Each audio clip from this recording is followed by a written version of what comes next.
Hey everybody, it's Michael Fair from FilmFestivalCircuit.com, and we're here today to talk about the Georgia Comedy Film Festival Summer 2024, which is coming up next week. I can't believe it's already here. We're going to be there August 28th. We're going to be at Landmark Midtown Atlanta, which is a beautiful theater. We're going to start it off from 4 p.m. to 6 p.m. And we're going to have Atlanta film industry networking and networking for our festival. At the same time, it's completely free. You just register on meetup.com. The link is in the description. Walk on down, meet some people in the film industry, and enjoy yourself. We hope that you'll purchase a ticket so you can enter the theater at 6 p.m. And once we go in there, we're going to do an awards program. And then at 7 p.m., we're going to be screening comedy films of all type. We got mockumentary films, we got romantic comedy, dark comedy, comedy series episodes, funny music videos, pretty much anything designed to make you laugh. We're going to screen it and have some fun until pretty late in the night in Atlanta. So we're looking forward to a fun time. And today we are joined by Kevin Sengara. Kevin, thank you so much for joining us. Thank you, Michael. I'm so excited to be here. And Aman, who's the co-director, and I were just so beyond excited and grateful to be a part of such a wonderful event. Thank you. Thank you for the kind words. And my man, you know, the judges are impressed. We're ready to put your film on that screen to see the audience reaction. The judges down in Atlanta, very, very excited. Your film is nominated for the Best Mockumentary Film Award. Very, very funny. Well executed. I'm not going to give it away, though, because I'm the guy who talks too much about the stuff. I'll reveal the ending. I'm going to turn it over to you, brother. What is Cinching Saddles about?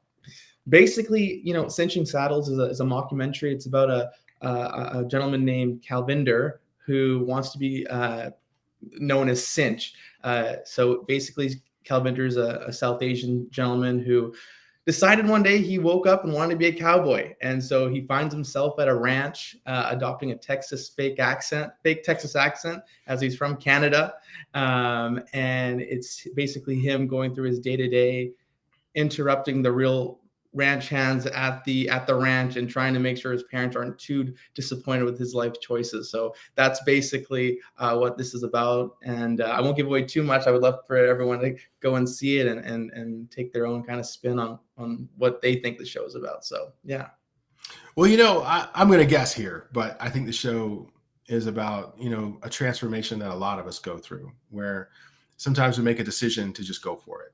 Right. Yeah. And that's about as much detail as I'll get as far as what I see when I watch the film. It's like, you know what, this person went for it and maybe not everybody was expecting it. But please tell me about your personal inspiration. Was I right? And where does that come from? And just, you know, talk to me about why make this specific film. For sure. You know, I think it's interesting it being a comedy, but really, you know, what Calvinder and Cinch represents is a person that looks a specific way, and you wouldn't kind of see them taking a journey to go and be someone that they're visually not supposed to be. And, you know, I have been involved with horses my whole life. My family we're in horse racing, thoroughbred horse racing. So having access to the horses was a little bit easier. But, you know, I feel like a lot of people have an identity, a cultural identity that they can't get away because people say, oh, well, you look like that. You are that. That's who you are. And you're kind of put in a bit of a box.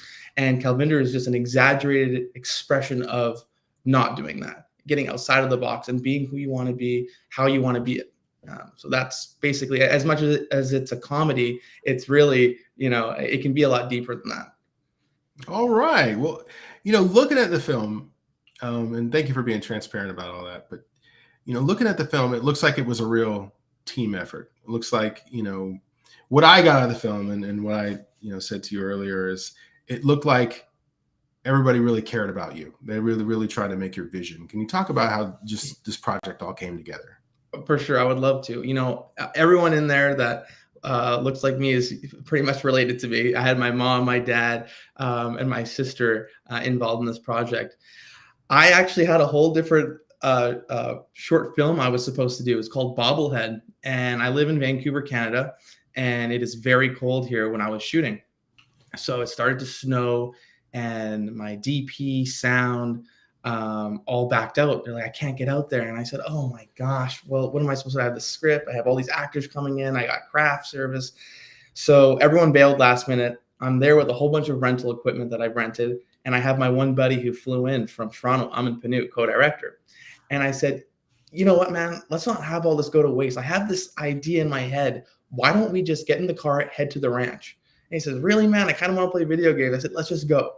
So by 5 o'clock, we're like, are we going to hit traffic? Or are we even going to get this thing done? We get to the ranch. We film it in about an hour and a half. The microphones, both of them die because it's so cold. And we're able to film it. Missy, who's the caretaker in the short, is actually the caretaker of the ranch. I was like, I just need you to be you. So everyone pulled together. They said, okay, well, it's for you. Like, fine, we'll do it. So I said, Mom, Dad, Anita, sit down in the chair. I'm going to ask you some questions. Just answer like this, slight directing.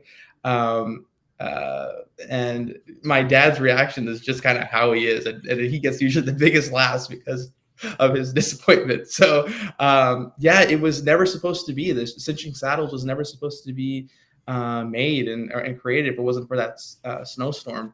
And, it was no script. Every single scene was improv. Yeah, we were able to get away with that one. And we just got into our 24th official film festival. And it's just been a crazy, crazy ride, Michael. I really don't know what to say. Well, good job. Well, you know what? You couldn't make this stuff up. No. This story obviously came from a personal place, and it was meant to be. And I got to ask you, are we going to see Cinch anymore? Because I'm looking for Cinching Saddles Part 2. We're all trying to wonder what's going on here. What else are you working on? Yeah, no, for sure. I'm really excited to announce that Cinching Saddles has actually been purchased by a production company in Vancouver, and we are now making it a television series. Yeah, so we're really, really excited about that. We have some really wonderful names. We have Dylan Wirtz, who was one of the writers for Corner Gas. It's a Canadian television comedy. And we have a few actors. Sarah Levy, who was in Schitt's Creek, she's actually playing Missy in the series. And we really got lucky with Brian Adams. He was able to get his eyes on this short, and he fell in love with it. And he really resonated with Cinch and what it could be. And he actually has already just finished the theme song for the show. And it's just, from something that didn't exist in January to have this happen by the summertime, it's a bit of a dream come true. It's a little shocking. I have to pinch myself from time to time. That's incredible. You got a platinum record vocalist doing your my goodness. Yeah, that's crazy. No, honestly, it is crazy. That's the best way to say it. None of it makes sense. I just I am really blessed. I feel like good karma is, it has to be playing a factor. If you're a good person, good things will happen. And I guess, I must have given $1 to the right guy one day.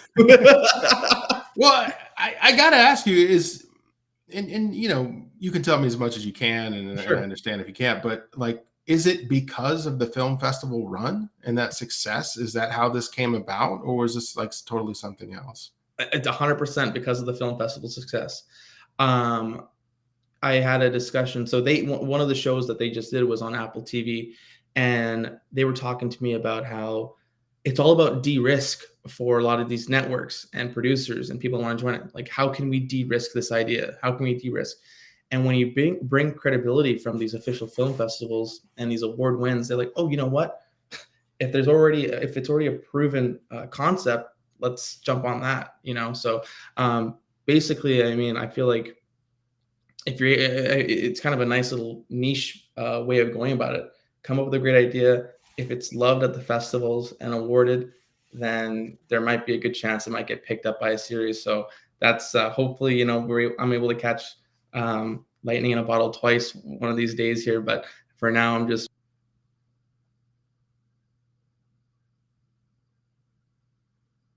All right, I got a little pause. Hopefully Kevin will join us again, but right now he's frozen on screen. Kevin, my man. All right, hopefully he'll log back on. We'll be back in just a second.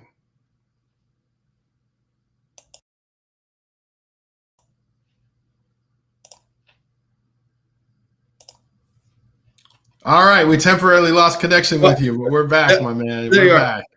All good. So you were left off. You were saying you were just talking about how this whole thing came about from the film festivals. So Yeah. So basically, you know, I feel like I wouldn't have gotten this success without the film festivals. Um, you know, I was mentioning that it acts as a proof of concept, a proven proof of concept. And so when you can do that, you're able to de-risk that for a lot of the investors, producers, people, directors that want to attach their names to it. So I think that having that credibility, it's all about credibility at the end of the day. So being able to have a film festival like the Georgia Comedy Film Festival say, hey, we think you're funny, that goes a long way for myself and when I take it to certain people to hopefully make it into a show. yeah, it is funny. You earned it, man. And I wish we could take credit. It looks like a lot of this stuff happened before we came along. But I'll tell you what, we put this film in front of a lot of different groups of judges. We get positive comments. We get positive feedback. You've got something going on here. It's a very, very likable character. Again, I'm trying not to give away the details because I want people to come to the theater and see it. Yeah. It's a very likable character. It's a very repeatable format. And I think you're in the right hands. You're on a mission right now, Kevin. Oh. So, you know, I just wish you nothing but the best. I really think this is going to turn out great. Michael, that means everything coming from you. And I just also want to say I really appreciate all the judges for this film festival. I really appreciate you taking the time to watch this and like it and have me as a finalist. I'm just beyond grateful for that. So I just wanted to thank all the judges as well. I appreciate the kind words, man. Thank you so much. And I do want to mention one thing. If people do want to follow you and get updates on, you know, Cinch or Cinching Saddles and just other things you're doing in your career, what's the best way to do that? The best way is probably my Instagram. That's where I post the most about Cinching Saddles. It's K Sengara. And I do a lot. I usually update everybody about, people are probably sick and tired of all my updates, but I'm updating all the time on there. So yeah, feel free to drop in and say hi. I'll always send a message back. So yeah, that's a good spot. All right, man. Thank you so much. And, you know, for any, I don't always ask this question, but with this recent success, I got to ask you, you know, you're setting the example for a lot of people. And if somebody right now is working really hard on something and they might be doubting themselves as a director or an actor or something like that, do you have any advice for people? Just you've been, you know, I'm assuming that you've been in that place where you were wondering if this was the right move. You have any advice for people that maybe just to keep on pushing through? Yeah, 100%. I think that's a great question. I would say that imposter syndrome is a real thing, especially amongst people in this industry. And my biggest advice is just do it. Honestly, Nike said it best. Just go out there. If you have a phone camera, use your phone camera. If you have some buddies that don't really know how to act, but you can slightly direct them, do that. Cinching Saddles was made for $7. The only thing we bought was the pack of cigarettes that I had 18 bloopers with because I couldn't smoke. But you know, a lot of friends, family, my buddy Aman, he had a camera, and we were able to do all this for $7. So for anyone out there who thinks it takes thousands of dollars, it doesn't. And you know, I would just strongly advise, get out there and do. And I've failed on other fun projects, but I learned so much. I went to the life of hard knocks, the school of hard knocks, as they say, and just learned through all these lessons just by doing. And I would suggest everyone just go out there, just do it. All right, my man. Look, I appreciate the time. We're looking forward. You also got accepted into Houston Comedy Film Festival, so we hope that you'll join us for another interview in the future for Houston, and I look forward to meeting you there so much. Thank you so much, Michael. I really appreciate it, and can't wait to see you at one of these festivals here soon. You're very welcome. Have a good one, Kevin. See you later, my friend.